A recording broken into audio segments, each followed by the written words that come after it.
A family of 3 is driving toward their new home. Inside the car is a mother named Pauline, along with her 2 teenage daughters, Beth and Vera.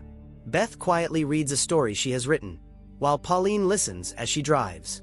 She praises Beth's work, calling it the scariest and most impressive story she has written so far. Vera, however, is clearly uncomfortable with her sister's obsession with horror and finds it unsettling.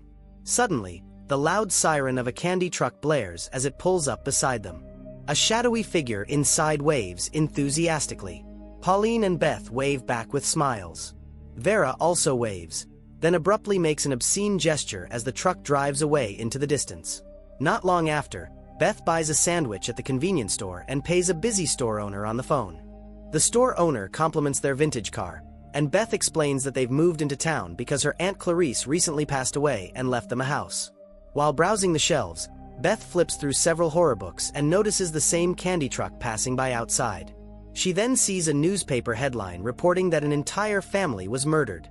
The article mentions that the killers targeted families but strangely spared the daughters. Beth tells Vera about the article. Then Pauline steps in, interrupts their conversation, and signals that it's time to leave. The family finally arrives at Aunt Clarice's house. Vera immediately expresses her dislike, calling it a zombie house. Inside, they're shocked to find the house filled with antique dolls. Vera wonders what their aunt was into. Meanwhile, Pauline locates the breaker, restoring power to the house.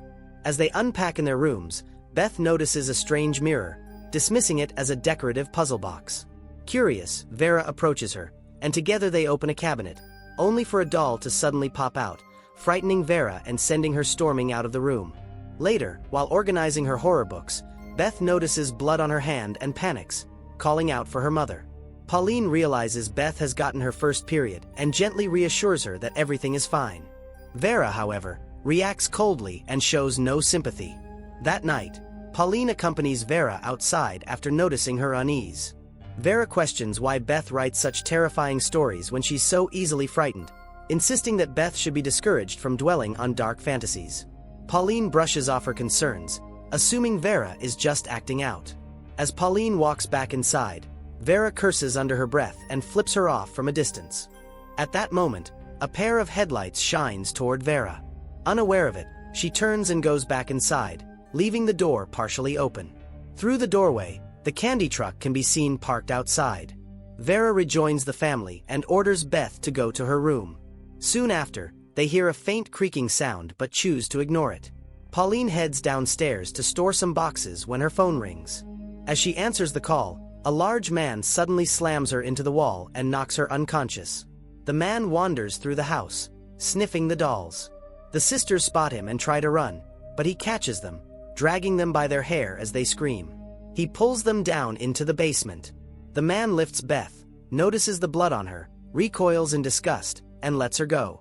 He then turns to Vera, clearly disturbed in a different way, pinning her against the wall. Beth watches in terror as her sister is dragged into another room. She tries to escape, but a strange woman attacks her and orders her to stay in the basement. Suddenly, Pauline reappears and lunges at the woman. The two struggle violently, and Beth is too frightened to intervene. During the fight, the woman stabs Pauline with a broken glass bottle. After a brief struggle, the noise stops. Beth sees the woman collapse, while a badly injured Pauline crawls toward her and urges Beth to run. Instead, Pauline heads into the basement to save Vera. Beth follows and watches as her mother fights the man. Pauline repeatedly stabs him until he finally stops moving. Beth then screams a warning as the woman returns. Pauline turns just in time and stabs the woman in the neck. 16 years later in Chicago, an adult Beth jolts awake from a nightmare and slips out of bed. Her husband quickly rushes over to comfort her. Later that day, Beth is seen typing on her typewriter. She has finally fulfilled her childhood dream of becoming a writer. Her husband interrupts to tell her that her latest book has become a success and that she has been invited to do an interview. Despite the attention, Beth shows little interest in fame or money, but her husband encourages her to go through with it. During the interview, the host promotes Beth's new book, titled Incident in a Ghostland.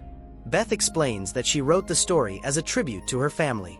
The host begins questioning how truthful the book's disturbing scenes really are, subtly probing into Beth's past trauma. Beth brushes off the questions and laughs it away on camera. Back at home, Beth and her family watch the interview on television. Suddenly, the phone rings. Beth answers, only to hear Vera on the other end, frantic, terrified, and screaming. Before Beth can understand what's happening, the call abruptly cuts off. The next day, Beth packs her bags and heads back to visit her family, who are still living in Aunt Clarice's house. When she arrives, Pauline greets her warmly. Beth immediately asks about Vera, clearly shaken by the disturbing phone call. Pauline reassures her, insisting that nothing is wrong and that Vera is doing fine. That night, Beth comes downstairs in her pajamas while Pauline prepares dinner. Pauline talks about her plans to renovate the house, explaining that she has saved enough money by selling some of the antique dolls. Beth offers to help financially, but Pauline gently refuses, not wanting to burden her. Beth begins to tear up, feeling guilty for leaving her mother alone to care for Vera. Pauline understands and comforts her, reminding Beth that she needed to live her own life. The two share a quiet toast. Suddenly, a scream echoes from the basement. They rush downstairs, calling out for Vera. A closet door slowly opens, and Vera stumbles out, terrified and shaking. Pauline and Beth carry her back to her room. Seeing her sister in such a fragile state overwhelms Beth emotionally. Later that night, Pauline sits watching television and invites Beth to join her. As they talk, the conversation turns to Vera and how the night of the attack still replays endlessly in her mind. Pauline admits that there may be no way to free Vera from her trauma. All they can do is accept it, live with it, and try to understand her. The next day, Beth jolts awake from another nightmare. She turns off her alarm and freezes when she notices the words, "Help me," reflected in the mirror. Drawn by a sense of dread, she heads down to the basement, where she finds Vera clutching her doll. Vera shows Beth her bloodied hands and explains that a voice inside her head has been punishing her. She begs Beth to make the voices stop. As Beth hugs her, Vera suddenly hears footsteps. Believing the voices are coming for her, she panics and runs to hide. Moments later, the sound of a car horn echoes from outside. Beth steps outdoors and notices a vehicle driving past. In the backyard, she locks eyes with a stray dog before Pauline appears and shoos it away. That night, Pauline and Beth dance slowly to soft jazz music. Pauline has clearly had too much to drink and fondly reminisces about how young and innocent Beth once was. She gazes at her reflection in the mirror and sighs at the sight of her aging face. The conversation turns to Beth's latest book, which Pauline calls the best thing she has ever written. As the night goes on, Pauline eventually falls asleep while Beth remains awake. Once again, Beth notices the message, "Help me," in the mirror. She hears faint whimpering and suddenly sees Vera handcuffed to a bed. Alarmed, she rushes to uncuff Vera, but there is no key. She leaves the room to call her mother, and the door suddenly slams shut. Beth pounds on it as Vera screams in pain, until the screaming abruptly stops. Beth peers through the keyhole and is startled by a shadowy figure staring back at her. Terrified, Beth runs to Pauline, demanding the key to the room. Pauline wakes up and calmly tells her that the door doesn't have a key. Beth rushes back upstairs, where Vera suddenly emerges from the room. Vera appears to be struggling violently, as if fighting something only she can see. She injures herself and stumbles downstairs, collapsing on the floor. Pauline approaches and reveals that she understands why Vera has been acting this way. Before leaving to get help, she tells Beth to stay with her sister.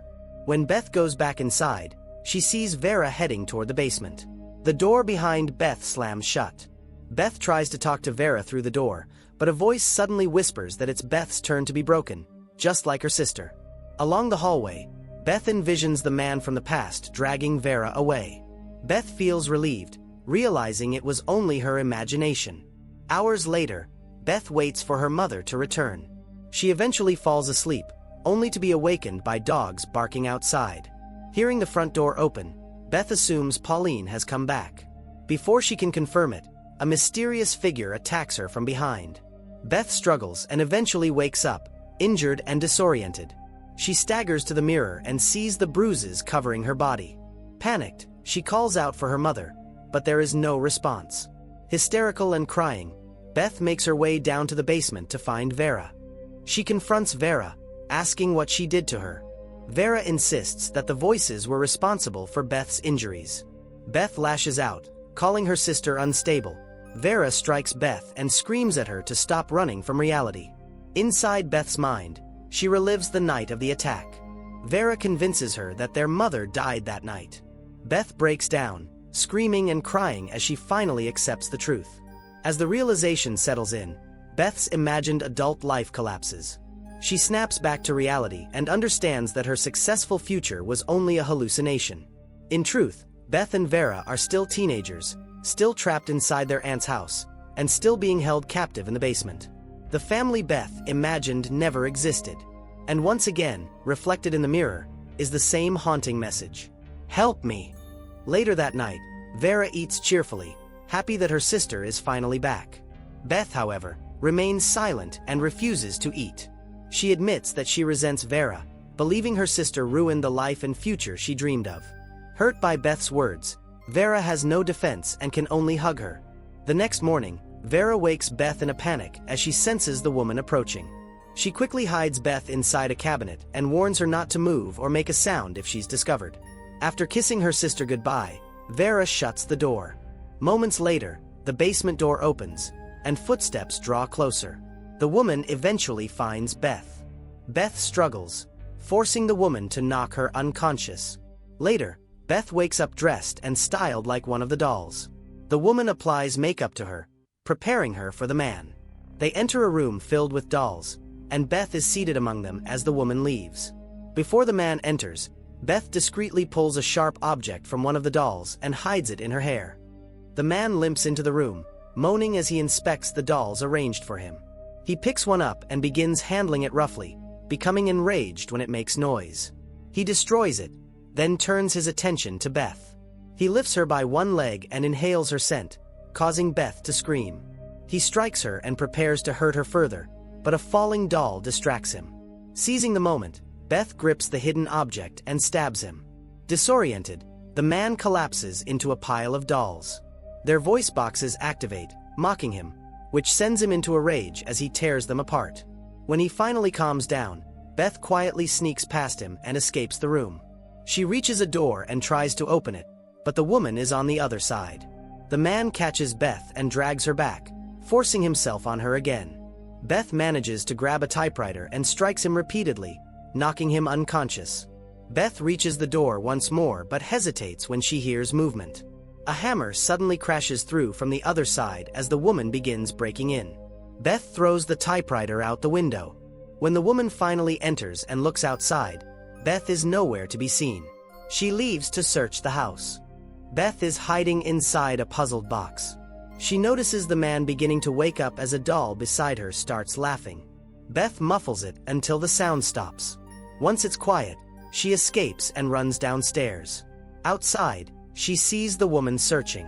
Beth opens the basement door and calls for Vera. The sisters attempt to escape, but the woman returns just before they reach the front door. She nearly spots them, but the man calls her away. The sisters seize the chance and flee into the woods. At dawn, they reach the road and spot a police car passing by and scream for help.